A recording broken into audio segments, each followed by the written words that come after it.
It is a great honor to welcome each of you to today's lecture on performing Swadeshi, practicing everyday nationalism in Bengal in 05 to 1912. We are privileged to have Professor Mimasha Pandit with us. Professor Pandit serves as an assistant professor in the Department of History at Mankar College and is the author of the acclaimed book Performing Nationhood, Emotional Roots of Swadeshi Nationalism 1905 to 1912. Her work has illuminated the emotional and cultural foundations of the Swadeshi movement, shedding light on the ways in which nationhood was enacted in daily life during the pivotal period of Bengal's history. Additionally, her numerous scholarly articles have been featured in esteemed publications such as the Indian Historical Congress Proceedings, Social Scientists, and the Indian Historical Review. With her decades of research and contribution to the field, Professor Pandit brings an invaluable perspective on this complex subject. We are fortunate to learn from her expertise, and I extend a warm welcome to all of you in joining us for this lecture. And up to you, ma'am. Thank you. I'm really sorry. I think I'll have to change into another mode because I'm unable to share my screen from this. Okay, just give me 5 minutes. I'm really sorry. I'll Okay, ma'am. join back Okay, in ma'am. just 5 minutes. Really sorry. Okay, ma'am.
I'm really sorry about that.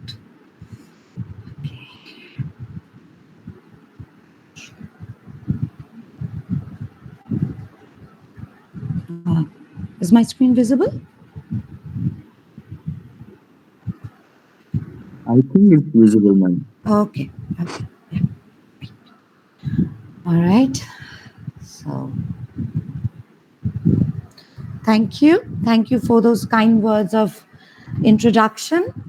Uh, I don't know if I really deserve that, but thank you nonetheless. So, today I'll be talking about, and this is based on what I have worked on in my doctoral thesis, and I continue to work on this idea of everyday nationalism. But for today's talk, I'll concentrate on the time period as well as the speciality or the location that I worked in my doctoral thesis, that's Bengal. And the time period, of course, is from 1905 to 1912. The time period identified in history or historical understanding as the period of Swadeshi movement, or if you go through the colonial records, as the period of anti-partition agitation. So before I get into that, just a small introduction on that. The period 1905 unleashed the forces of this anti-partition agitation. And what is this anti-partition movement? As you can understand from the name, it drew its inspiration, or you can also say that it drew its sustenance from the first partition, as it is referred to as the first partition of Bengal, when the Suba Bengal or the Bengal presidency was divided into two halves by the colonial administration, Bengal and Eastern Bengal and Assam. And this was done in complete ignorance, or let's say by avoiding and disregard of the feelings and the opinion of the people of Bengal. And this had a huge impact, leading to the anti partition agitation, which began in October 1905, and it was around the time of Durga Puja once again.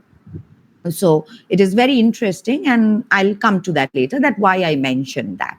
So that is the first thing that I have to mention. And the second thing, uh, the standard book, let's say the Bible for Swadeshi movement in Bengal, for any student of history, has always been, and I also would like to state this for people who have joined in and who are not coming from the background of history. The Bible for this period, for any history student, is Shumit Charkar, Swadeshi movement in Bengal. And if anyone cares to look at the cover of the book, not going inside if you don't want to, he uh, he periodized this Swadeshi movement in Bengal from 1905 to 1908. But as you can see, I have extended the period till 1912, when it was abrogated, the partition was abrogated. But more than that, my reasoning for extending it beyond 1908 was because I wasn't looking into just the formation of the idea of Swadeshi and its dissemination by the ideologues or who formulated the idea of Swadeshi.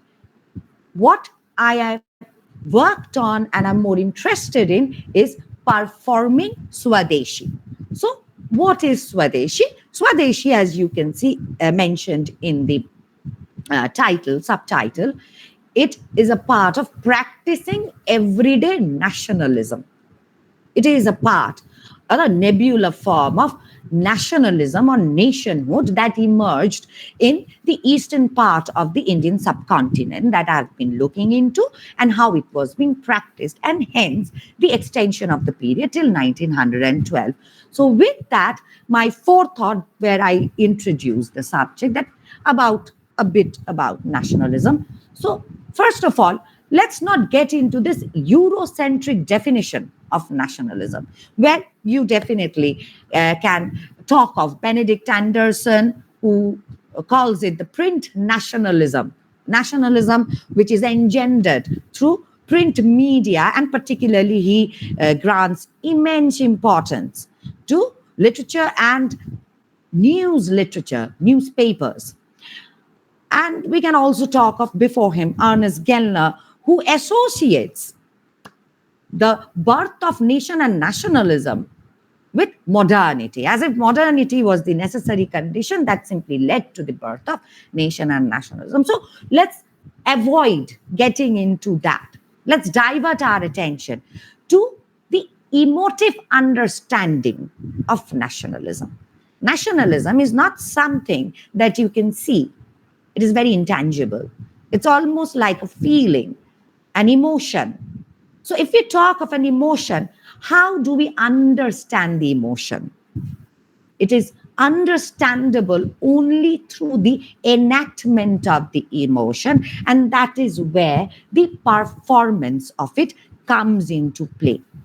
So, let us try and understand the sociability of nationalism, of collective identity of people in the context of colonialism, not as a disseminated idea alone, but also as a performed, as a practiced idea. And I call it an idea in action. And we use Swadeshi Bengal as a field of survey because it is here where this nebular idea action, formation of idea and the idea put into action relation was staged before it was in any other parts of this subcontinent. So, to begin with, why do I call this nationalism? For that, we have to get into a bit into the this idea that the ideologues formulated, this Swadeshi. What is Swadesh? Swadesh, for that matter. If you break the Swadesh, the word Swadesh, it comes into two parts, Swa and Desh. Swa means mine, which I believe all of us are a bit familiar with, especially the Bengali speaking people who are part of this, even who are not Bengali speaking. Swa means mine. What is this mine that we are talking of? Is it publicly mine and privately mine? It is actually both. Swa is, it can be something where I share it with a lot of people and it is our mine. And it can also be privately, inside my house, inside my mind. It is mine, completely my own. Okay, and at the risk of sounding like Gollum in Lord of the Rings, yes, it is very, very my own, my precious. And then we go on to Desh. What is this Desh? Desh is, it can be a land. And when I say land, I mean a land which is farmed. It can be land where I have built my house. It can be land where I formed a park and I use it and share it with others. So it is land. That is part of this idea of Desh. It can also be locality. Locality, and for Bengalis, it is more easier to understand if I use the term para. It is our para, locality, which is also a part of our Desh, of our collective sociability. We associate with it as a part of my being, a part of my larger identity. Desh is also formed through language, a language that is commonly used by, like Bengali. We all of us speak Bengali, and instantly that language establishes a collective sociability amongst us. That is also a denominator of Desh, and definitely social association. And here I mean, all of us come from different background, and before we even began this meeting, we were unknown to each other. But through this way of talking, interacting with each other, we develop an association, and even that can become a denominator for forming this collective sociability or Desh. So, what are the denominators we have looked into? Land, a common land, all of us live in that land, and therefore we form a Desh. A common locality, we all share it, we live there, so we are a part of a Desh. Language, social association. So, that is how a publicly, privately, both my own, my precious is found in a land, in a locality, in a language, in social association, leading to the formation of Swadesh, my own, my precious. What is this Desh that I'm talking of? How this Swa and Desh are equated with the broader social network. You see, the Swadesh in the early 20th century Bengal, it was associated. Now, what we saw here, as you can see, these are very localized things. My land, my locality, my language. I mean, there are Bengali speaking people who speak a different dialect, Bangal. So, how do I bring in those people there? Right? So, there is a problem.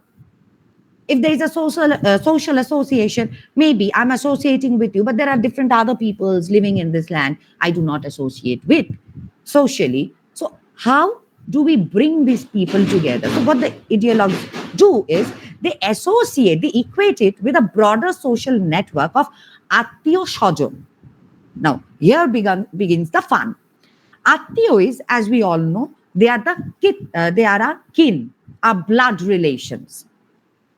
So, Desh is associated with Attiyo. So, all my blood relations are a part of this collective sociability, and that is how we come together. But then this becomes very narrow. It is restricted amongst only the blood relations. But we need to go beyond that if the entire population living in this land needs to be brought together into this idea of collective sociability of Swadesh. So we bring in the second factor, Shojon. Who are Shojon?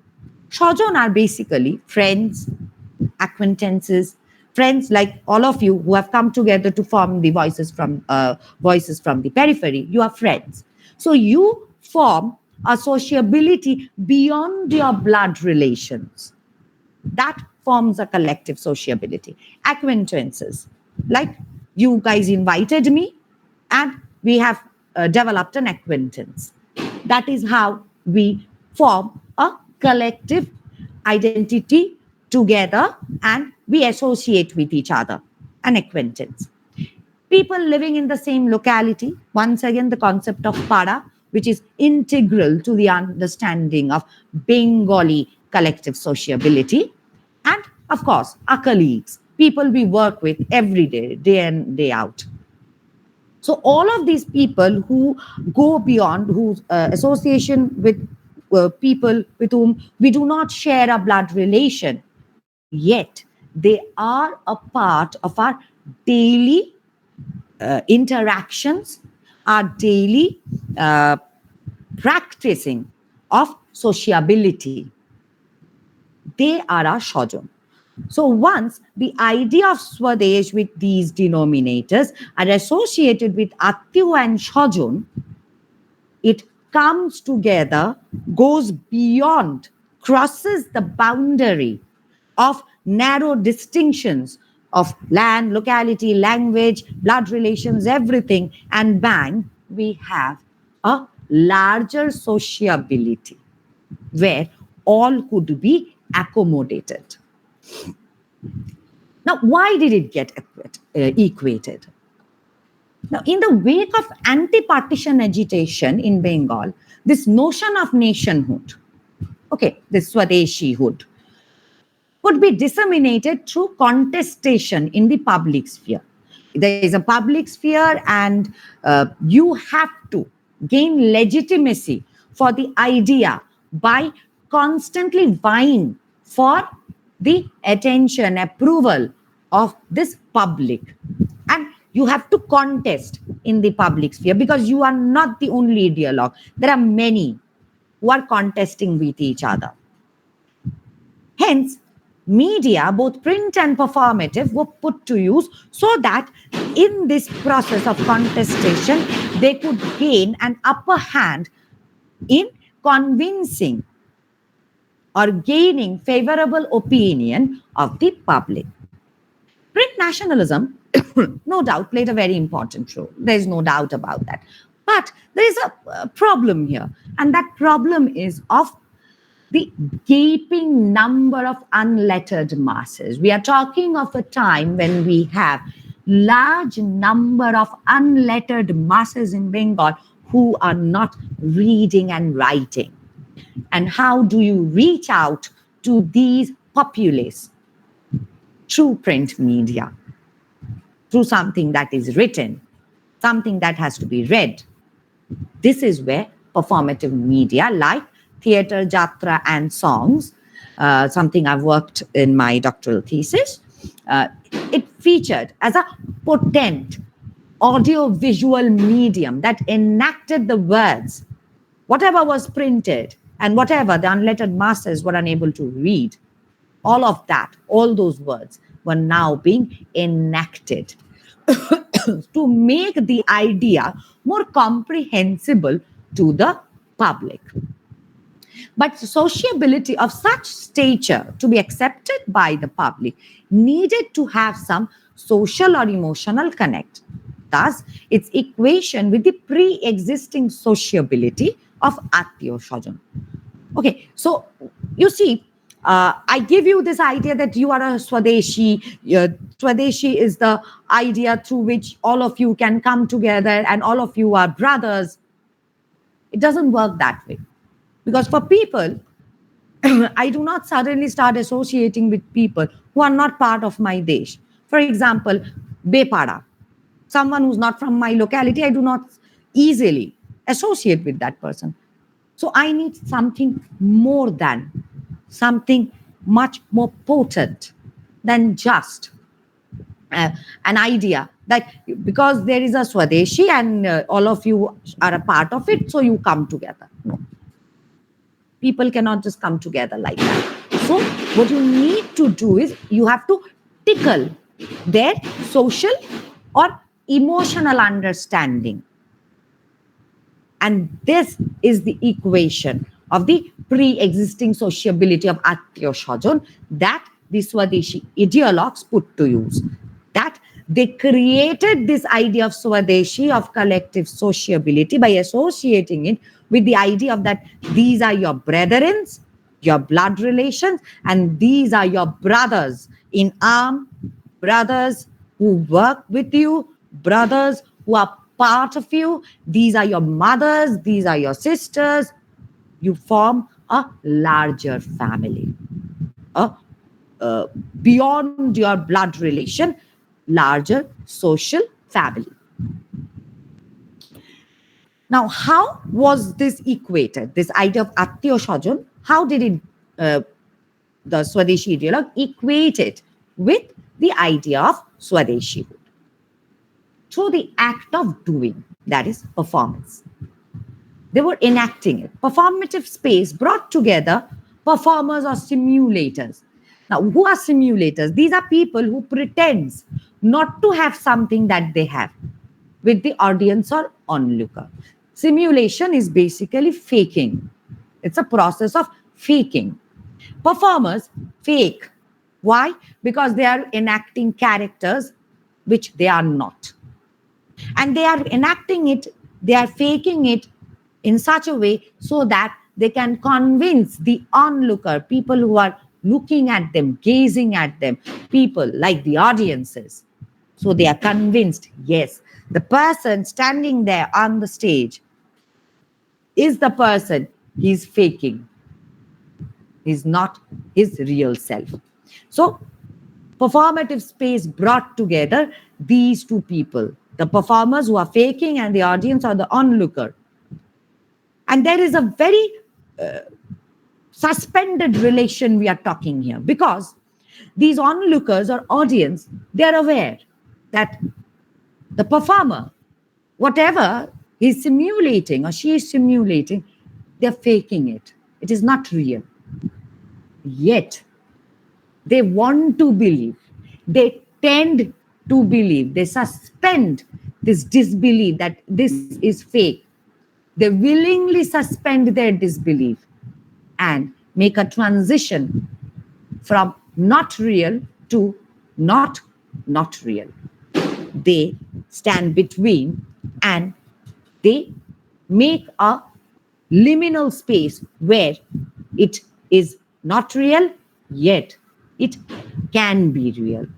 That is the willing suspension of disbelief that associates, brings together the performer or the simulator and the audience. Now, hidden from the eyes of the colonial surveillance, and now we are talking of policing, and policing to extreme level where everything is under constant vigilance. The colonial rulers are into your daily lives, looking into what you're reading, what you're seeing, what you're eating, everything. Under this regimentation of immense policing, people do not have a place to vent out their feelings. Now, what kind of feelings are we talking of? Now, you see, under this hegemonic colonial rule where there is an inequity of relationship, it's not a relationship of equality, where people are not happy. They're happy about a lot of things, but they're also afraid to show their unhappiness because they are afraid that the prying eyes of the colonial surveillance will detect it, and as soon as it is detected, they will be reprimanded. They will be penalized. So, out of that fear of penalization, they are afraid to vent out their feelings. But these performative spaces, they provided an area, a space where, hidden from the eyes of the colonial surveillance, The colonial surveillance, despite their drama policing, they're looking into every dramatic librettos, meaning the scripts. They're going through every script before it is performed. And if they do not approve it, you cannot perform it. Okay. So, and they are sending in polices in civil dress to pry into the performances as well when they are being staged, enacted. Yet, there are slippages, there are passages where there are impromptu inclusion of several ideas which are very much what the colonial rulers called seditious, anti-government, having the potential of irking the masses into an anti-colonial stance. There are slippages which are being put into these performances.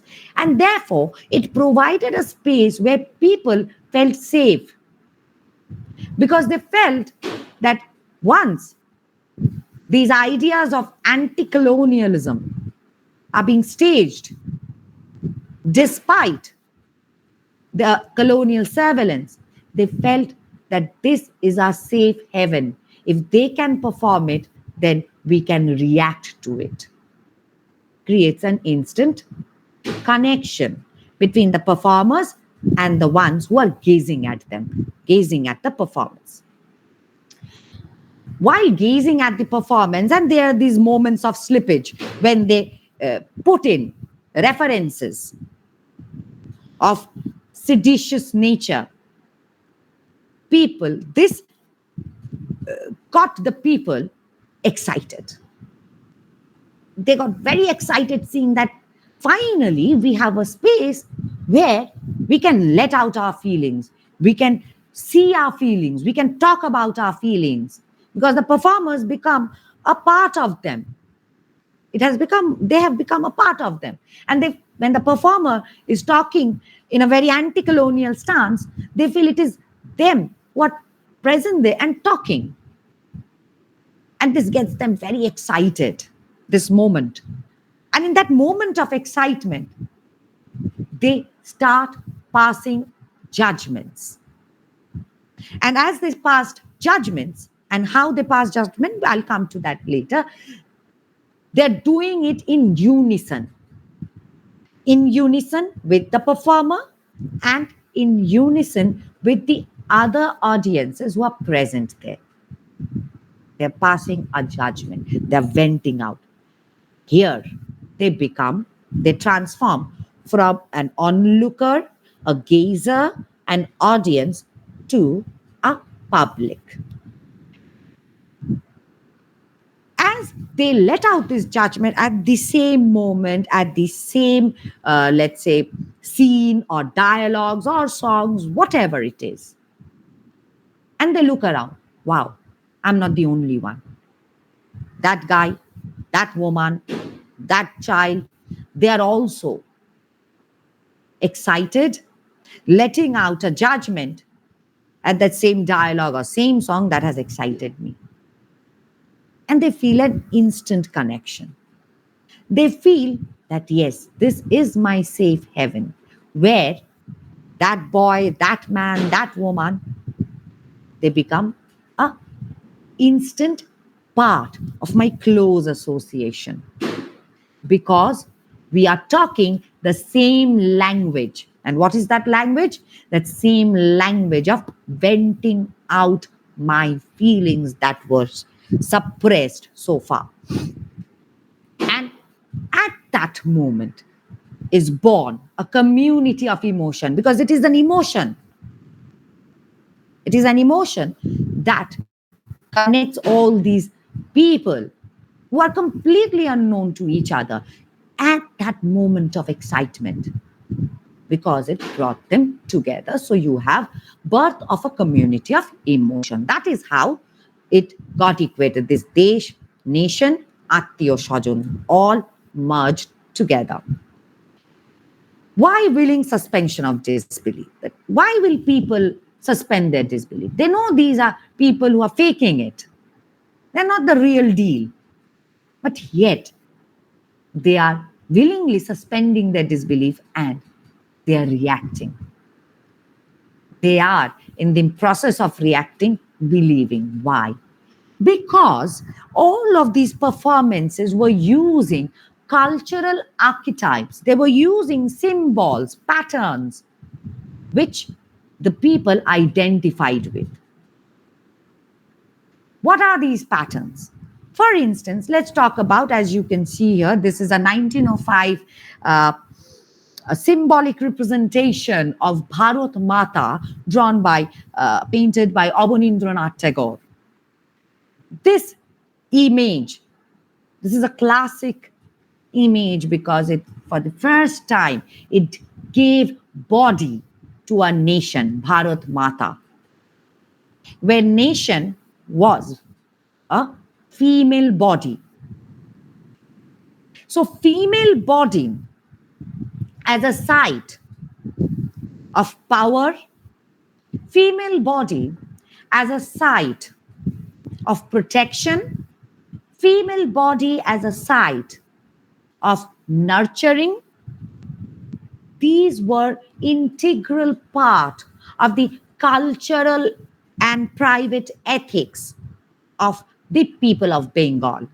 These, this was a commonly understood, commonly identified with pattern or symbol that they recognized. And just as Abanindranath Tagore brought it alive in the body of a female, similar patterns, similar archetypes were used in the performances. For example, I'll let you into this performance of Mebar Poton. Mebar Poton was performed by Amorendranath Dotto. It was performed in Minerva Theatre. And Mebar Poton, written by D.L. Roy, it is about Poddini. You have heard about the legend of Poddini and the attack of Alauddin Khalji and the Jahar Vrat that it led to. Here, there is a guy who is, of course, fictional, called Badol, who supposedly came to Chittor with Poddini. And Badol is not a resident. He does not belong to this locality of Chittor, the larger concept of Mewar. He's not a part of it. He is Sinhali. He comes from the homeland from where came Poddini. Yet, he goes out to fight for Chittor against Alauddin Khalji. And Poddini urges him that you are still young. Why would you go to a fight that is not yours? Shouldn't be here. You should go back home to where you belong. And he says, I quote, and he says, Janoni jethaye shethaye mor bhumi. And this is very interesting. Janoni jethaye shethaye mor bhumi. Wherever lies my mother, and here he talks of Poddini as his mother, that is my land. So when my mother is threatened, and here he talks of Poddini being threatened, her entire respectability threatened by the attack of Alauddin Khalji, as it is shown in the drama. He says to protect it, because my Janoni, my land is where my Janoni is, so I'll go to this fight. Because this is not a fight just for a land. It is a fight where my land lies. And that lies in the body of my mother. So that is nation for you, embodied.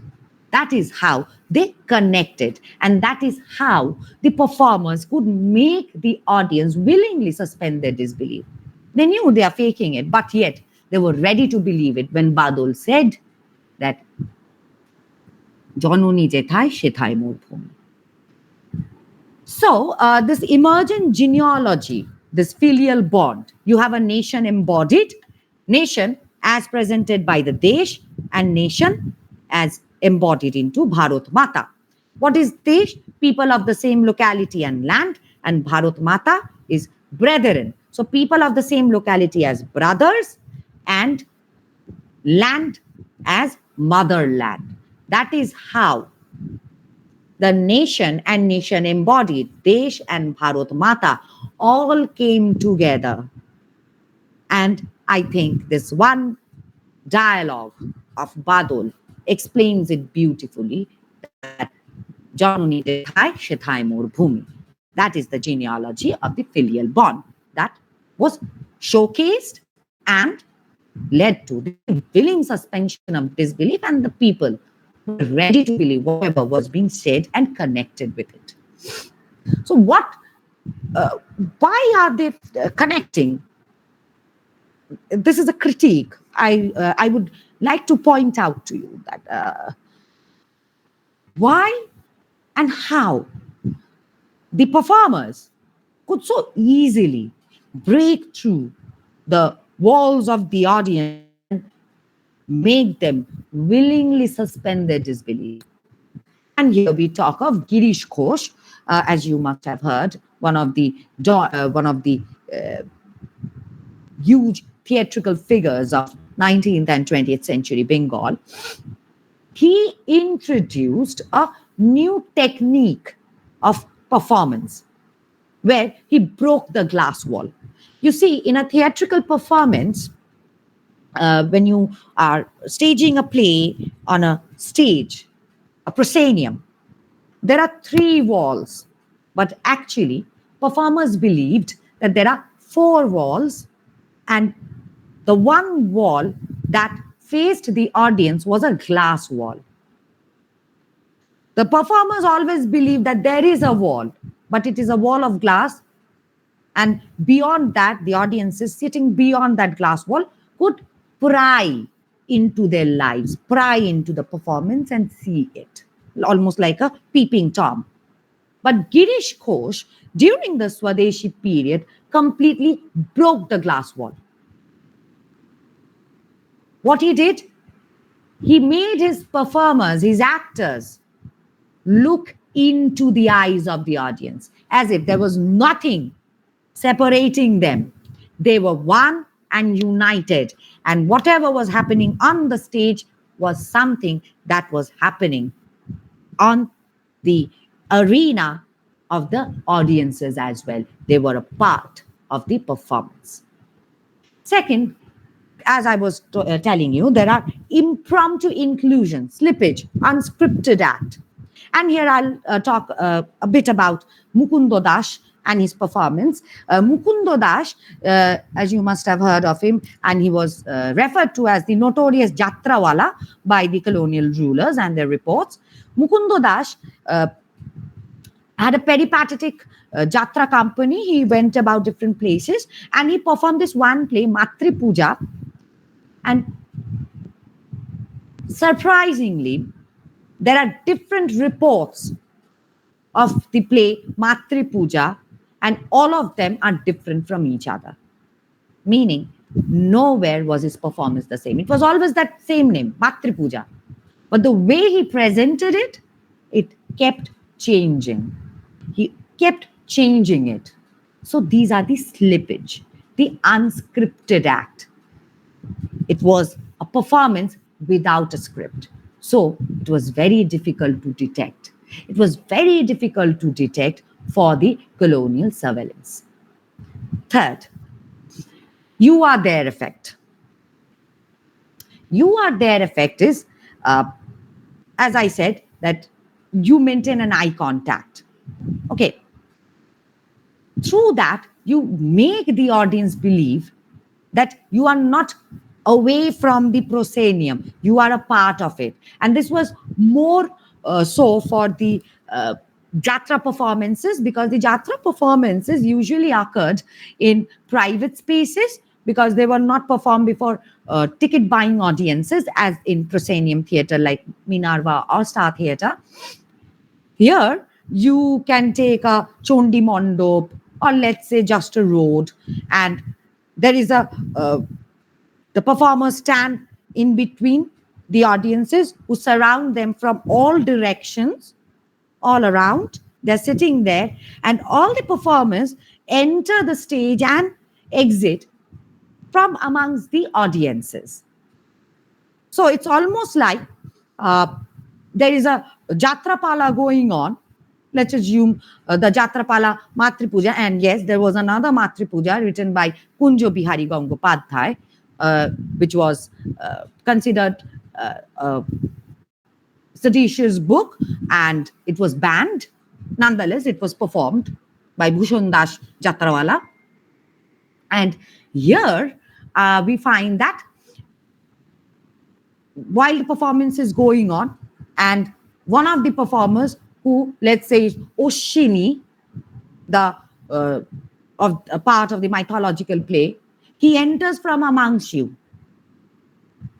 He pays his part and is leaving through the passage where the audiences are sitting.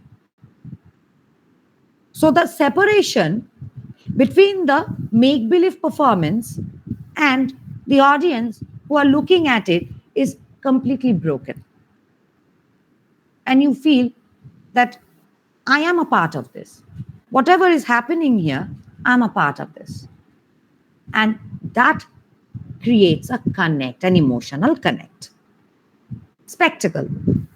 Spectacle is where you use certain surprise elements. And here I'll like to mention the performance of the play Shivaji by Amorendranath Dotto, and he built a life-size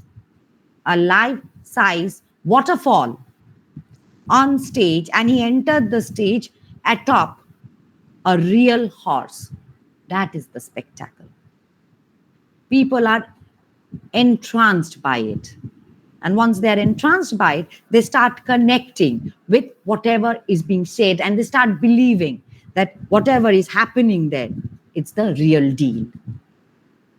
Then you have the sartorial arrangement, like, for instance, Mukundo Das used chit clothes, and chit clothes are basically kind of coarse Swadeshi cotton clothes that were manufactured during the Swadeshi era, so that they can boycott the English Manchester machine-made clothes and instead use Swadeshi clothes. So chit clothes were those clothes, the Swadeshi clothes that we are talking of. And Rajanikanto Sen actually sings about it, Mayer Dawa Mota Kapor. That is the chit cloth. And Mukundo Das himself and all his performers always wore these chit clothes to the performances. And the audiences knew what are these chit clothes. They were aware of it.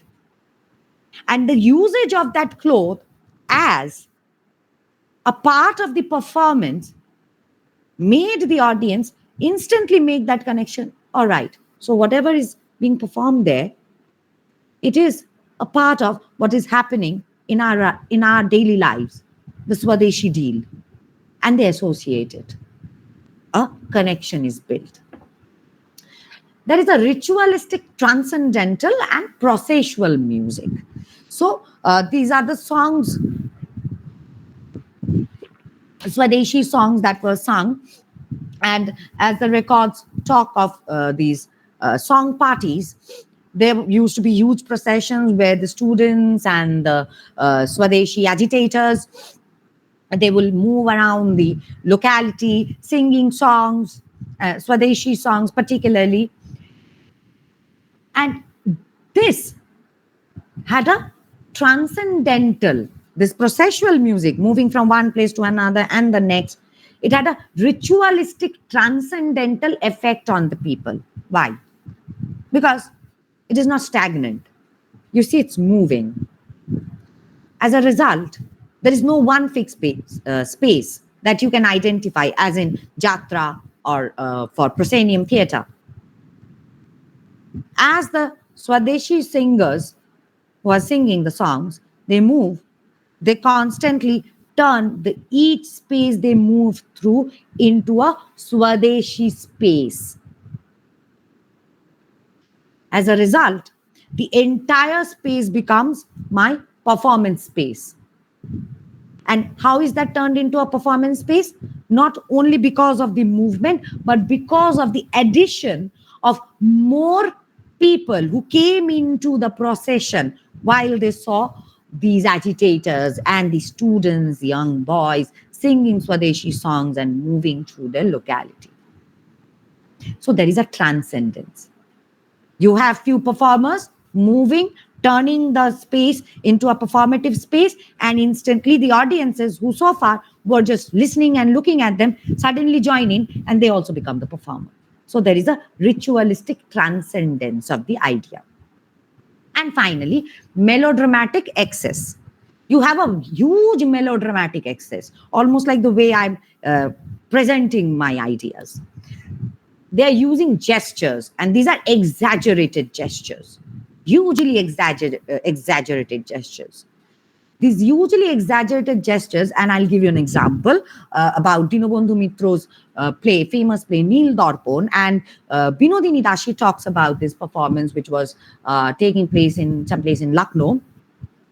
And she says that there is this scene in Neel Darpon in this drama, and she reminisces in her autobiography that where a girl working at the tea plantation, she's abducted by the owner of the tea plantation, Mr. Rogue, and he tries to derobe her. He tries to actually rape her. And at that moment, this young peasant guy called Torap barges into the scene, frees the girl, and slaps Mr. Rogue. And it's a hugely melodramatized and exaggerated gesture where Torap slaps Mr. Rogue. Binodini Dashi talks of this particular scene, saying that in Lucknow, when this scene was taking place, people went into a frenzy. The audiences went into a frenzy, and so much so that few of them actually got onto the stage to beat up the actor who was playing the part of Mr. Rogue. So that is the kind of connect we are talking of. So now we move on to this practicing of Swadeshi or nationhood. So the public sphere did not just serve merely as a space for dissemination. It was also a sphere of exchange. You have a two-way process. The audience or the viewer or the listener did not just receive the narrative in vacuum. They were not mere sponge who were absorbing everything that was being given to them by the so-called ideologues in the idea of Swadeshi. Everyday nationalism, as the idea of practicing Swadeshi or nationhood tries to argue, deals with the sequel of dissemination of the notion of nationhood, meaning what happened after the idea was given out to the people. Once it was performed, enacted, now the people have that product, the idea. Now what happened? Everyday nationalism tries to deal with that sequel, the practice of the received notion. So what I try to engage with is the act of practicing nationalism through few selected incidents reported by the contemporary newspapers and as detected by the colonial surveillance in their various reports. First, I'll talk about enacting hatred, how the people, once they received that idea, used it to enact hatred in their everyday life. And I use this 1910 incident, which occurred in Bhatpara. Bhatpara is a place which is close to Shamnagar. I don't know if you've heard of the place. It's actually very close to where our last MP, Arjun Singh, lives. Okay, Bhatpara. So this incident occurred in Bhatpara in 1910. And in this incident, there is a performance of a Jatra Pala by the name Shujoggo. Okay, Shujoggo is a Pala that talks of how it's a fictional presentation, narration, where there is a make-believe land and a group of foreign merchants under the leadership of a foreign merchant called Kuhok comes to that place and they occupy that place forcibly. And this play, this Pala, Shujoggo, was about to be performed at Bhatpara in 1910. And in 1910, we have a police report. We have a police report where reportedly local youth, young guys from Bhatpara, who conspired to beat up the actor who played the role of the foreign merchant Kuhok in the Pala. Okay, so that is how the idea that they had received was being enacted. This intense hatred for foreign, for the other, was coming out in their daily life, in their daily action. And that is how it became an enacted nationalism or Swadeshihood. And the source I've used, got it from, is National Archives of India. It's a Home Political Branch weekly report of the Director of Criminal Intelligence, and it's really helpful if you're thinking of research. You can use these reports. They are mine of information.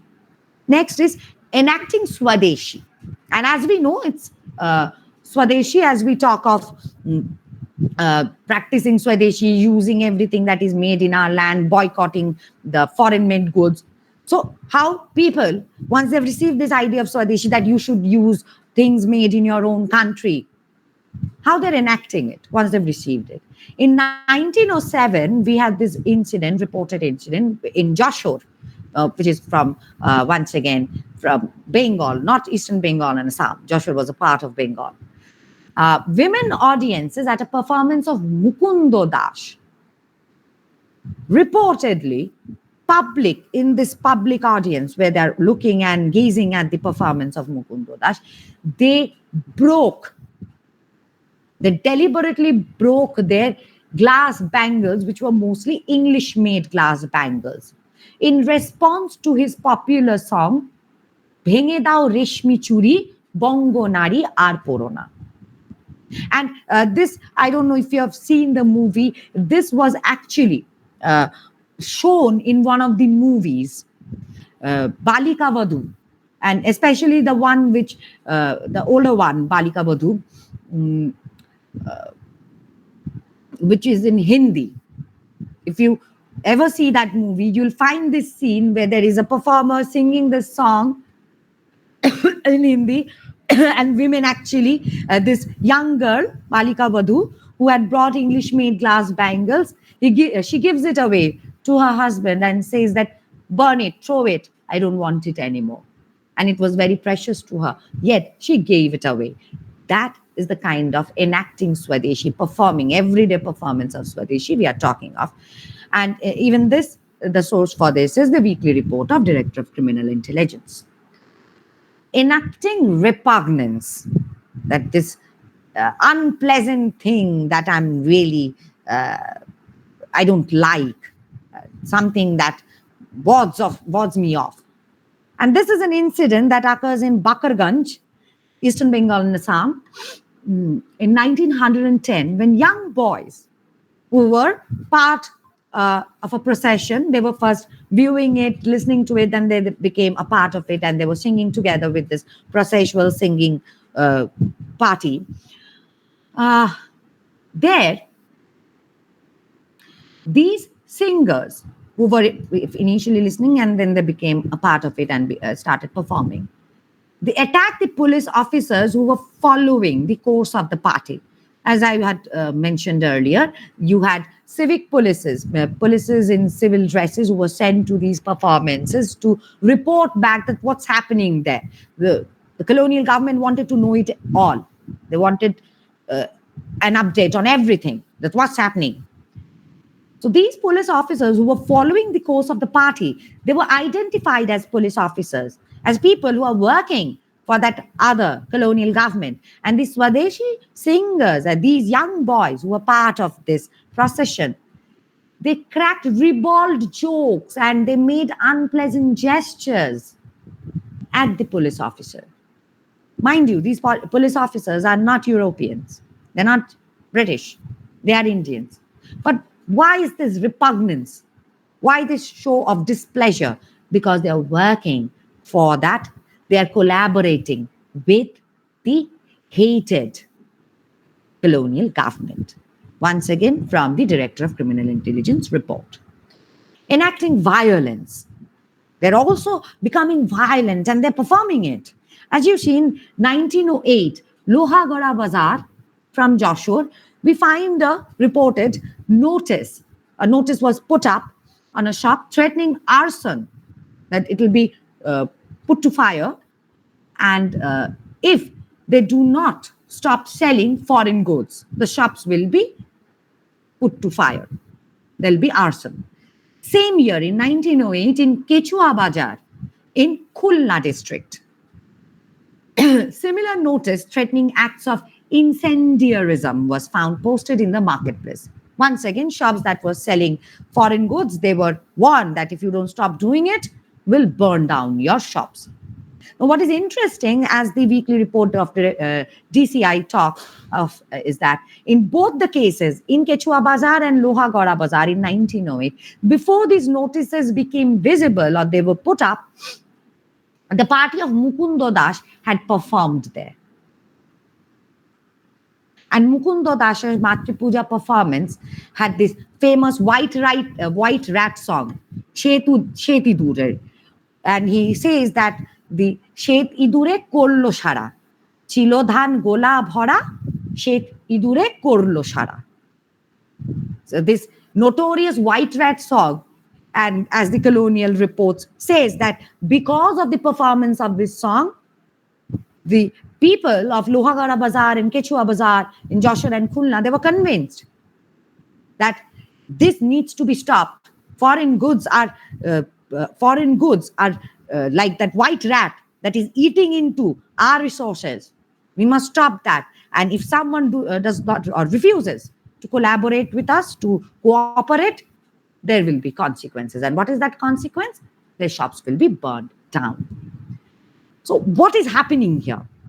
As you can see, what is happening is a hidden transcript of resistance, an act of everyday nationalism drawn from personal experiences of hegemonic authority practiced through othering. Okay, it is an idea of nationalism that people had received, now they are using it in their daily lives. But how they're drawing the sustenance of enacting it from their own personal experiences of hegemonic authority, how they have been denied, how they have been disempowered.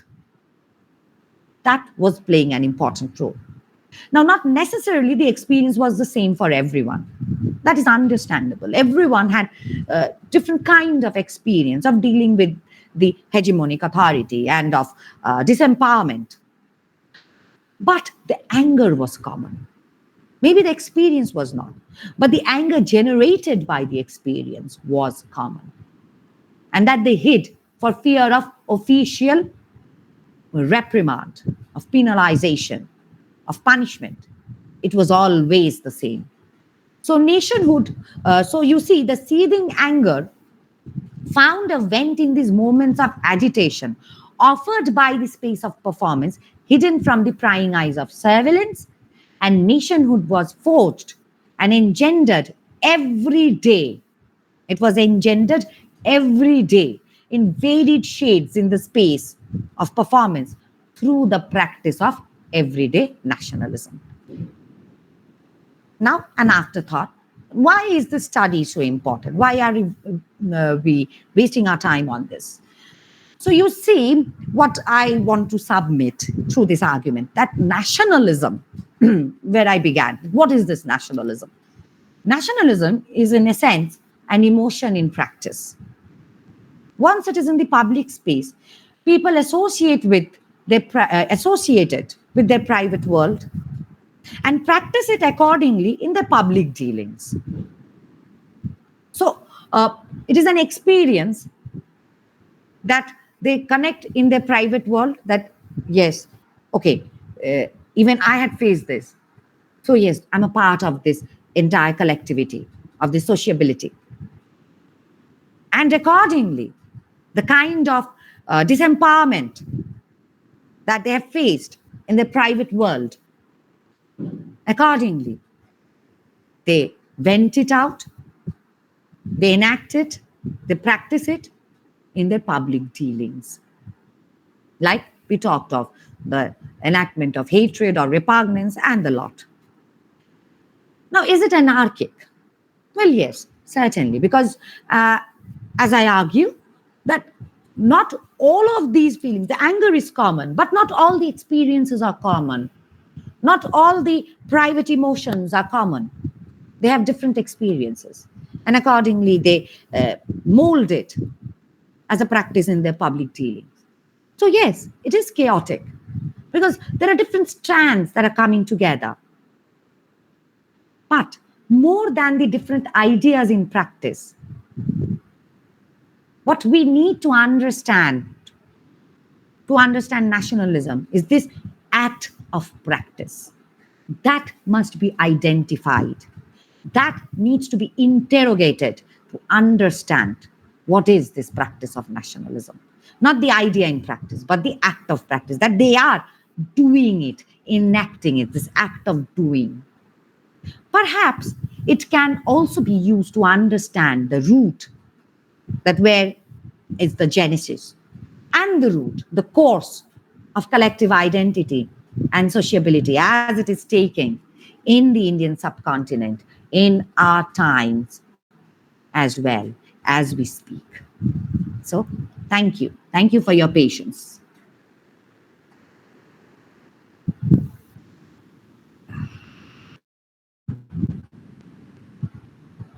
Yeah. We will question answer session, but before anyone ask, I have one question to ask you. Yeah. So, may I, ma'am? Yeah, sure, please.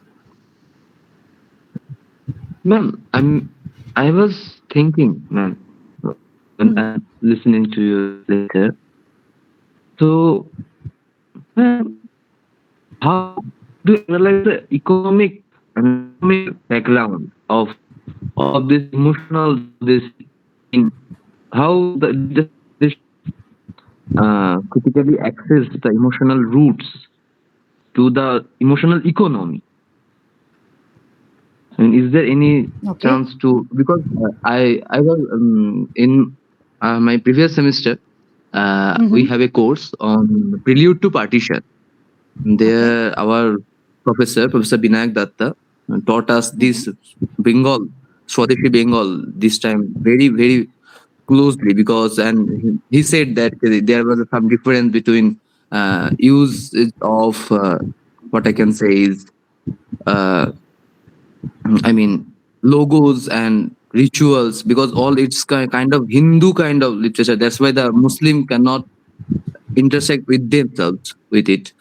So then he said about only one or two words, that is there is also a chance for emotional economy. So I was thinking about is it related to the emotional economy? I mean, if I Yes. frame the question correctly. Yes, I understand that. Yeah, okay. Yeah, thank you for the question. You see, your professor was correct in pointing that out. I did not keep it as a part of my presentation because I was talking more about the practice. And as an afterthought, yes, I tried bringing that in, that if we try and interrogate the way the genesis of this idea of nationalism occurred and that economy of emotion that you talked of, it was very dissociative. Yes, there are logos, there are symbols, which are as the image of Bharat Mata itself. If you look at the image closely, she's holding she's holding all the symbols in her hand, which are particularly Hindu. It's These are symbols that a Hindu identifies with, not very common for a Sikh, a Christian, for a Muslim. We are not just talking about the Muslim population. We are talking of Christians, Sikhs, uh, all of them. They do not associate it. They do not associate with these images. So for them, it was not. So was it not a nation for them? And if they are talking of a nation, are they looking into the same nation that the Swadeshi were presenting? There are differences. There are differences. And that is the point where a dissociation takes place. And you see there are people, Muslims, Sikhs, Christians, who are moving out of it. They are not connecting with it. So, yes, uh, it did play a role. And maybe that is why the afterthought that this root of the genesis of nationalism created the route to take a separate path and leading to the populist majoritarianism that we see in our times. If I understood your question correctly, I hope I could answer that. Thank you, ma'am. Yeah. And we have two questions from Yeah. Sunetra Mitra and Prashant Kumar Paul. So please Hello, unmute yourself Sunetra and Didi. ask the question. Hi, Mimasha. Thank you. Acha, so before I pose my question, I have a small. But I think there is something that you told about Abanindranath's Bharat Mata. In the first place, the Bharat Mata image of a painting of Abanindranath Tagore, if you see did not depict any religious intonation.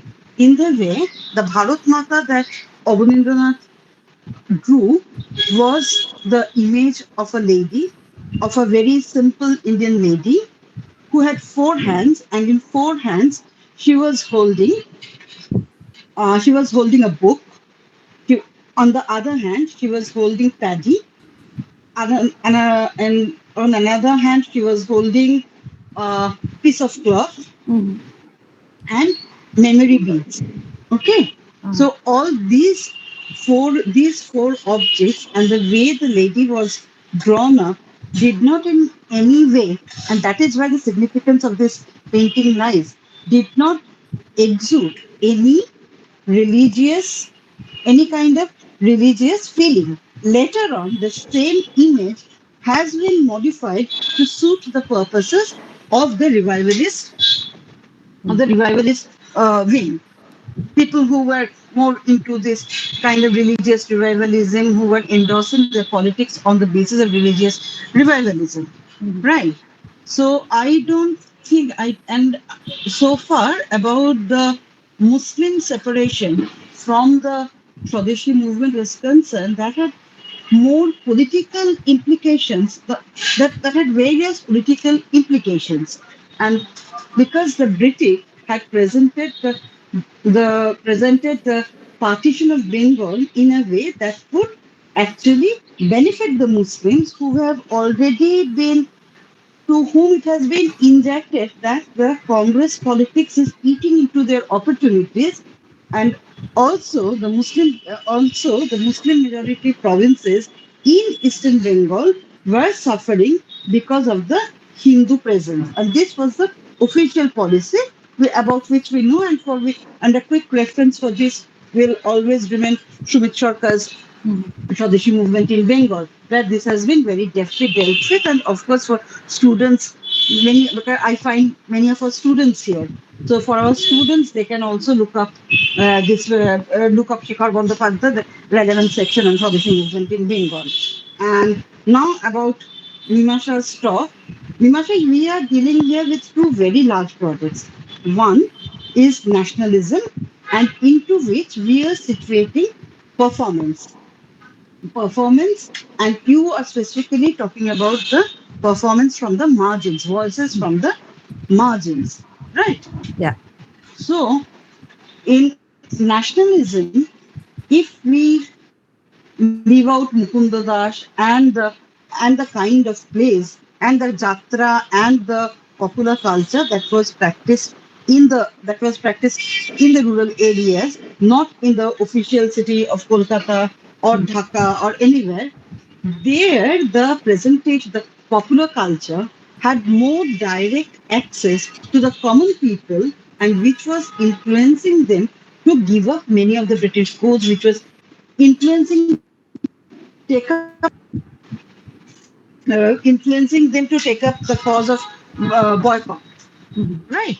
And this is my observation. And so far about the proscenium theatre is concerned, again, this is my observation and my that is how I critique it. This overwhelming number of plays on the and on the way history was kind of being written and shown to the people and the way it was not just shown was sold to the people was out of a sheer necessity to survive. The Swadeshi, more than nationalism, which has always been there, I think it was this because the Swadeshi plays at that point sold. There was this element of the entire idea of Swadeshi was commercialized, and because of which the people, because and people like Amarendra Datta or Girish Ghosh, the two tough contenders at that point, toughest contenders at that point, and they produced the largest number of plays during that time. So if we look at them, so they were not as much driven by the desire to promote nationalism through their plays or inculcate a feeling of one nation or protest through their plays. It was more a commercial venture, and that is what I would be saying. So I think if we can distinguish here about the purposes of the performances, like Mukunda Das and other people who and Jatra performers whom you mentioned so well in your talk, they had a very genuine interest. But I really question if that kind of genuine intention can be felt or can be subscribed to Girish Ghosh or Amarendranath. I am not belittling their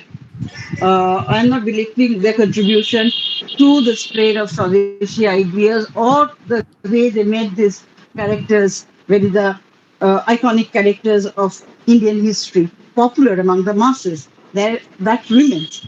But despite that, I think there was an element of commercialization of the idea and making Swadeshi a sellable product.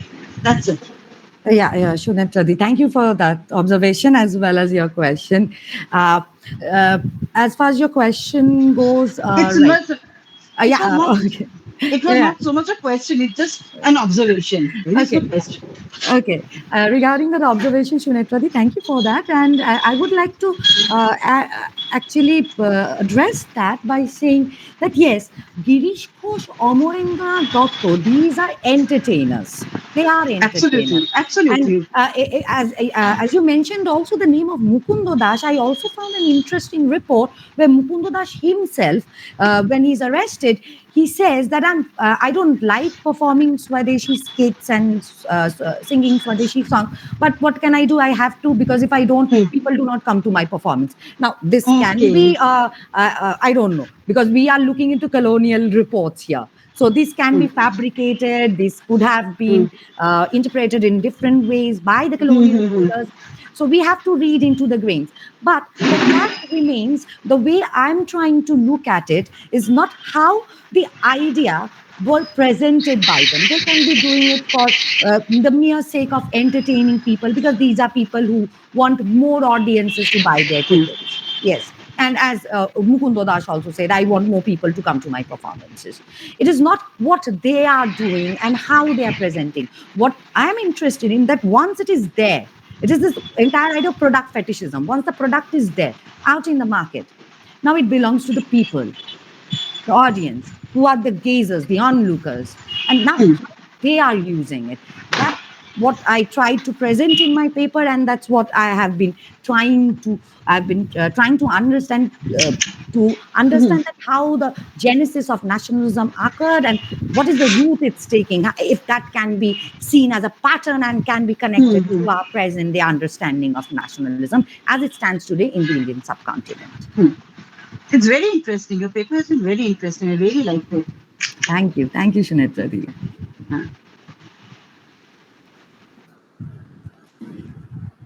Uh,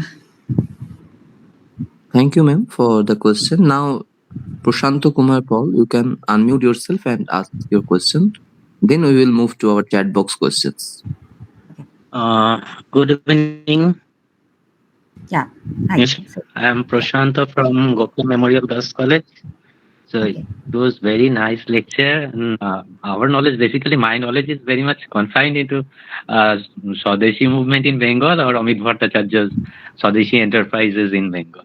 Okay. So it's very thought-provoking lecture. I would request that admin to share the link or record of this lecture so that we can share it with our students.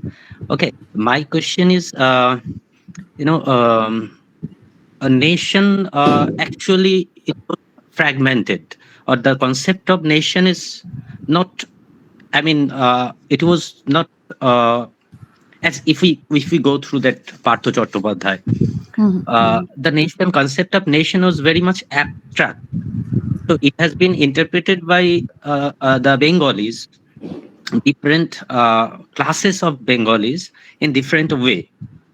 So the medium, I mean the performing arts, music, these were connect with the mob or connect with the mass.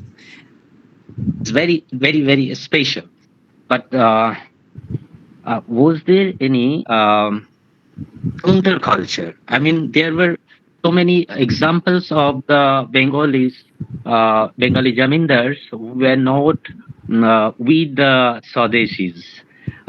Even if I give the examples of the zamindars, the Bardwan, he constructed a monument in the memory of Lord Karjan that is right now existing, Karjan Gate. So, was there any that type of a counterculture or the counter performing art in Bengal during the Swadeshis movement? Uh, have you found that type of any counterculture or counter performing art which were not supported the Swadeshi or Swadeshism? Okay. Yeah. That's queries. Okay, thank you. Thank you, Prashant Kumar Pal. Thank you for that beautiful question. Okay. You see, no, I have not come across any such counterculture that was trying to decry the kind of Swadeshi nationhood that the performances were talking of for whatever reasons they had of their own. No, I have not come across any such counterculture.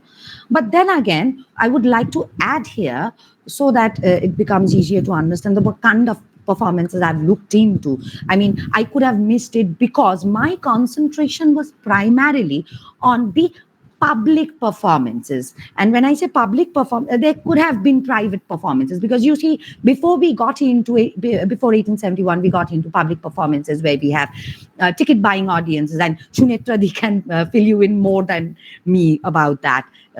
So we have ticket buying audiences. Before that, we had like in Shobha Bajar, and there are private performances in the zamindari houses. So there could have been. Yes, there could have been.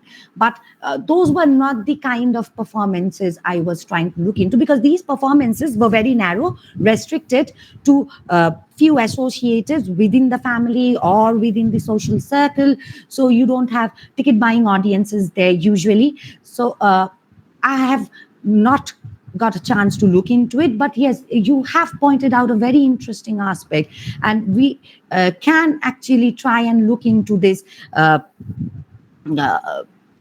private performances and whether they afforded a counterculture to the Swadeshi nationhood and the kind of performative Swadeshi nationhood that was being staged in these public stages. That could have been possible, and thank you for pointing that out.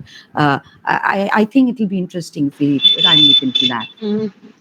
I am extremely sorry. I am kind of interjecting here.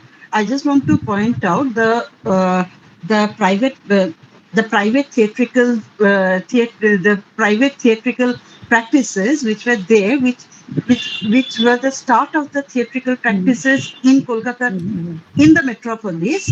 They deliberately picked up on subject that had got nothing picked up on subject which were very very Indian. For example, during the first day, like in Shobhabajar Rajbari or the Tagore household or everywhere, in all the Belegacha, Rajbari, and all these places, zamindari houses, they would deliberately select place that had an indigenous context, and in so doing, they were deliberately trying to make the theatre a modern but not a Western enterprise. Not an enterprise, not a Western concept. So the theatre had been indigenized both from the what was borrowed from the West was the proscenium.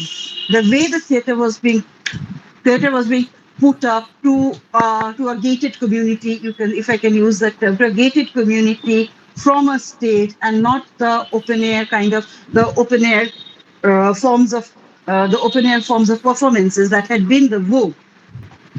No, they were coming out of it, but most of the time it was the Sanskrit plays of Kalidas that were taken up for taken up for production, and also these private theatricals gradually gave way to the public theatre. And the public theatre the public theatres had been under the radar of the British government for obvious reasons, because they were suspicious about the content of the plays and how that would go against the interest of the British government. That was there. And about the counterculture that you were asking, Prashant, I don't think there was any kind of counterculture during that period, because there were only two forms of performances. One, the the performances that were put up by the indigenous, by the natives, and the natives, which included the rich of the city and the commoners as well, and the other playhouses of the British that had no connection with the theatre going public or the theatre performers of the city. And even during when the public theatre had come of its own, you would see that Jyotirindra Tagore and other people in the Hindu Mela, they were writing plays that had which had Swadeshi content in it. So it would be wrong to ascribe that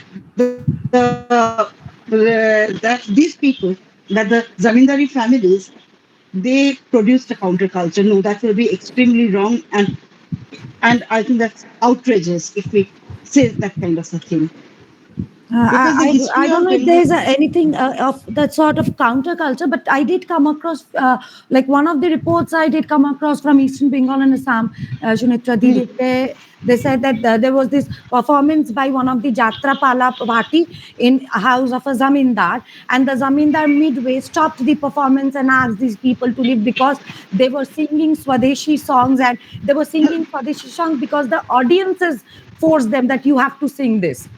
So No, yes, yeah, but yes, then yes, yes. but But that's no not because of reference of counterculture, because counterculture. No, no, no, no, no, no. no, Even I no, did no. The not come Zamindar across. was protecting the Zamindar was Yeah, protecting his own yeah, interests, of because he course, did not want to of invite course. any kind of trouble, because he knew when if the British Yeah, come to he'll be know in that trouble. people, He'll be in he trouble. No would doubt be in about trouble, that. or his Zamindari would But be yeah, scrapped off or it's something. not like, So huh, it's not a I did not come counterculture. across any such reports. But there were reports that the Zamindars were Hmm. fearful and they stopped the Hmm. performance midway. Hmm. They were Thank you careful. both.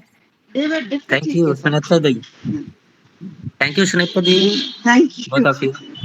Acha, you are most welcome. Sorry, I just took up your time. Sorry, very sorry. Thank you, ma'am, for this session. And now we will take two questions from our chat box. So, ma'am, Rakhi Mondal is asking one question. If we consider Althusser's notion of ideological state apparatus, how would you say educational and religious institutions during the Swadeshi movement contributed to the formation of a nationalist emotional consciousness? What limitations might these institutions have faced in promoting an inclusive nationalist ideology? Okay.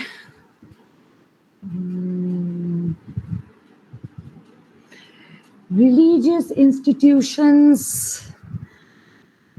Okay, educational institutions, if you talk of, I think it's quite apparent that there are national schools and national colleges that are coming up, and they are encouraging the youth, the young boys, to participate. But yes, here I also like to point out that I intentionally stressed on the point young boys.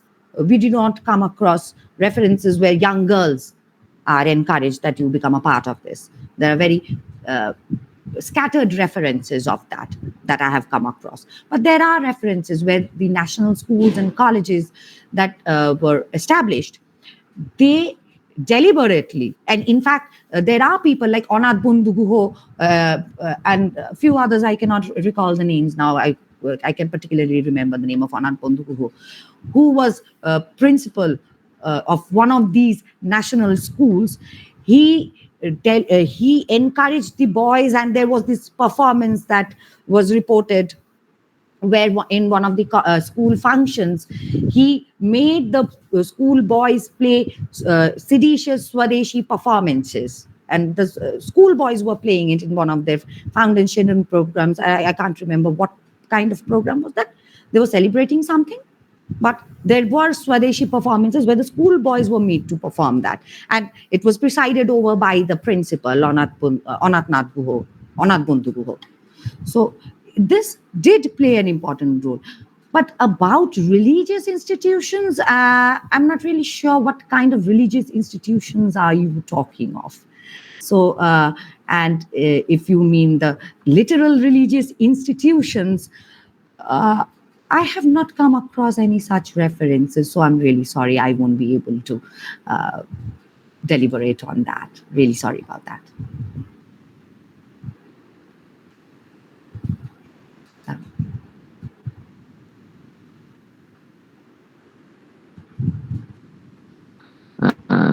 He's asking, if we apply Benedict Anderson's theory of imagined communities, how do you think Swadeshi nationalism succeeded in constructing an emotional community? To what extent did this rely on collective imagination, and how was it sustained amid British repression?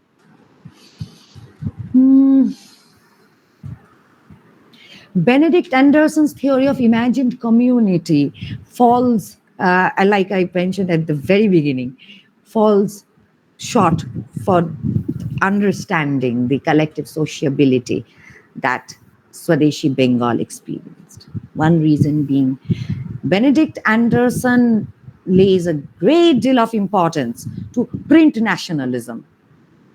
So it falls short because, like I mentioned, we are dealing with unlettered masses, people who are not into reading newspapers. In fact, if you look at the literature of the period, you'll find references in Tarashankar Bandopadhyay, even in Sharat Chandra, where they talk of that there is one educated guy in the villages who would take up the newspaper, read it to the others who will sit together huddled. So this gives you that understanding, emotional understanding, that they are not the reading populace. They are not into reading. So how do you make them imagine then? For them, it's very narrow. This is my land. This is my locality. These are my people. This is my desh. In fact, if I can say in this way, that even in my childhood, in around 90s, I'm talking of, when we went to visit our village, we have a village homeland, village land, and our houses there. When we would visit there, and we took along some friends of ours or some social acquaintance who were not part of that locality or who did not have a house there, who did not visit the place before, they would ask this person, "Tomar desh kothay?" And it used to strike me that what is this desh? What kind of desh are we talking of? And later, if I ask them that what kind of desh are you talking of, and they would say, "Kon jaygaয় থাকে, বাড়ি কোথায়?" So your house, the land where your house is placed, that is your desh. That's how they imagine desh. So you can understand people, probably even in this Swadeshi period, they were understanding desh in a very narrow sense. The land, the locality, the social acquaintance. Now, if you have to move beyond that and form a larger sociability, reading masses can become, because that is one thing that connects people, even if you are not getting to meet them every day on an everyday basis. But these are unlettered masses. They're not into reading. They're not reading. So how do you connect them? So you enact the words. That is how performance comes in. You enact the word before them. And once you enact the ideas, the words before them, they start connecting with it. However, though my paper is not based on that, it moves beyond that. Uh, so if you talk of that imagined community, as Benedict Anderson understands it, it wasn't possible in this land because print nationalism was not an alternative that we could use or put to use here. So it had to be something that was audiovisual. Hence, the use of performance, performing nationalism. I hope I could address your question, Paul. Thank you, ma'am. Thank you, ma'am, for this astonishing lecture once again. Very grateful for this wonderful evening, and we learned a lot. Though I am my specialization on medieval India. I am not specialized in modern, but I learned a lot on this kind of event. So thank you once again, ma'am. Thank you for inviting me, and thank you all of you for being such patient listeners, and special thank you Shunetradi. I loved that conversation with you. Thank you so much for joining us. Okay. Thank you, Mimasha. And I have one, but I wrote it on the chat box. My observation on Paulob's question about imagined community. One thing is we are not dealing with the imagined community. We are dealing with the real people, and really do not endorse Benedict Anderson's notion of an imagined community when it comes to cases of when it comes to colonized world like ours. No, I do not endorse his views. Which you pointed out very clearly in your response.